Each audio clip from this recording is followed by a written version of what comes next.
Assalamualaikum warahmatullahi wabarakatuh. Perkenalkan, saya Nita Emilia, jurusan Pendidikan Agama Islam semester 5, lokal 5 Cepai. Tujuan saya membuat video ini yaitu untuk memenuhi tugas mata kuliah Ilmu Pendidikan Islam 2. Di sini saya akan menjawab 3 pertanyaan.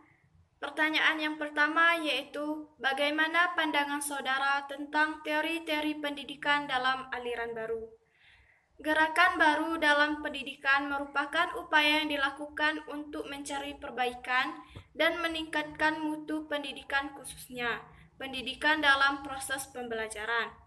Di sini kita akan membahas beberapa aliran baru yang dalam pendidikan. Yang pertama yaitu pengajaran alam sekitar, yang dipetik dari Immanuel Kant.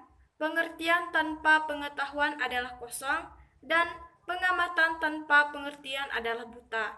Hal ini berarti bahwa antara pengamatan dan pengertian harus terjalin hubungan yang saling menunjang dan saling memperkuat. Yang kedua yaitu pengajaran pusat perhatian. Pengajaran pusat perhatian didasarkan oleh alam sekitar yang objek-objek pengamatannya dititik beratkan pada suatu pusat tertentu, yaitu hal-hal yang menarik perhatian manusia dalam menjalani perkembangan hidupnya. Yang ketiga yaitu sekolah kerja. Aliran ini memandang pentingnya antara seseorang individu dengan masyarakat dalam menunjang proses pendidikan. Dalam hal ini, pendidikan harus seimbang, yaitu kepentingan individu dan kepentingan masyarakat. Soal yang kedua yaitu, bagaimana pandangan saudara tentang peranan keluarga, pemerintah, dan masyarakat? Yang pertama yaitu peranan keluarga. Keluarga merupakan lembaga pendidikan yang pertama dan utama, karena dalam keluargalah manusia dilahirkan dan berkembang menjadi dewasa. Bentuk dan isi serta cara pendidikan di dalam keluarga akan selalu mempengaruhi tumbuh dan kembangnya, seperti watak, budi pekerti, dan kepribadian tiap-tiap manusia. Dan dari keluargalah peletak dasar bagi pendidikan seorang anak. Yang kedua yaitu peran pemerintah. Pemerintah memegang peran penting dalam meningkatkan kualitas pendidikan anak Indonesia. Dalam hal ini, pemerintahan berperan dalam otonomi pendidikan yang mencakup aspek mutu dan pemerataan, dan pemerintah berperan sebagai fasilitator yang berusaha menyediakan fasilitas pendidikan sebaik mungkin, baik itu sarana prasarana, media belajar, bangunan, dan lain-lain. Dan pemerintah juga berperan sebagai pendamping, sebagai pelayan masyarakat, sebagai mitra, dan sebagai penyediaan dana. Yang ketiga yaitu peranan masyarakat. Masyarakat sebagai salah satu lingkungan terjadinya kegiatan pendidikan. Masyarakat mempunyai pengaruh yang sangat besar.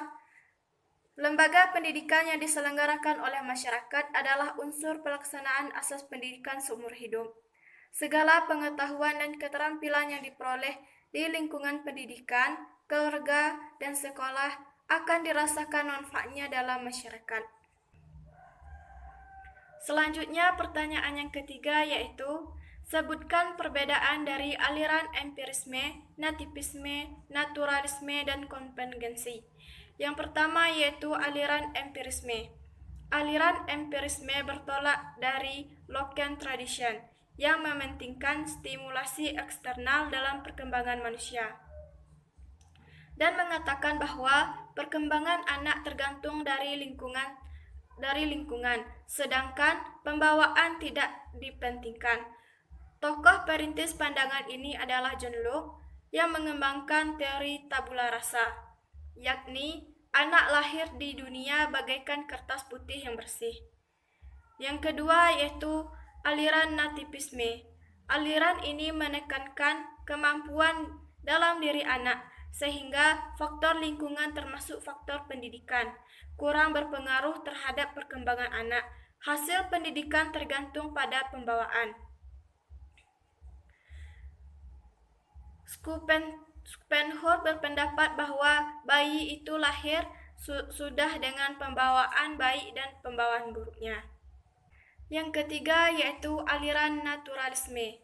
Pandangan ini mempunyai persamaan dengan nativisme, yaitu aliran ini berpendapat bahwa semua anak yang baru dilahirkan mempunyai pembawaan yang buruk.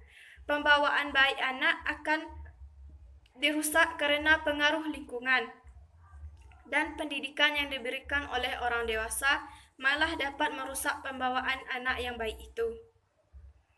Yang keempat yaitu aliran konvergensi. Aliran ini berpendapat bahwa seorang anak dilahirkan di dunia sudah disertai dengan pembawaan, baik itu pembawaan baik maupun pembawaan yang buruk.